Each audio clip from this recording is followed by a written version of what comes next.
What's up, Wayne Barron here with Audio-Technica Studios, and as you can tell, we are inside the Camtasia 9 studio. Alright, so I got a problem here.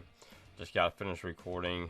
Let's bring this back. It is about an hour and 12 minutes worth of video, give or take. And look at this. Got our audio right here, but our video is right here. So our video actually ends right there. That's where it stops at. It just completely stops. So what happened is that I paused the video right here. This is whenever I paused the video because I had to go do something else. And then whenever I came back, I resumed and then I recorded.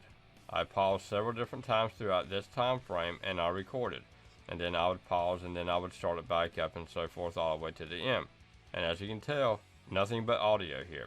However, there is a way to get your video back if this ever happens to you. Right click on your video and choose Extract Recording Contents.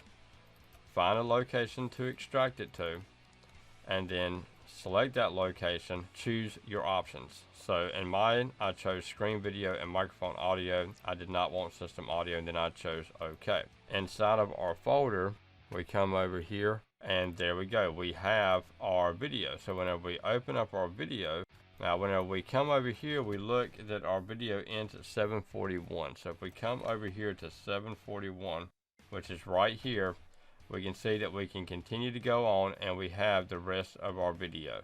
So now we no longer have to worry about losing our video due to a bug or whatever it is within Camtasia Studio. Alright, I am Wayne Barron. This is Audio-Technica Studios with Camtasia Studio. Y'all have a good one now. Bye bye.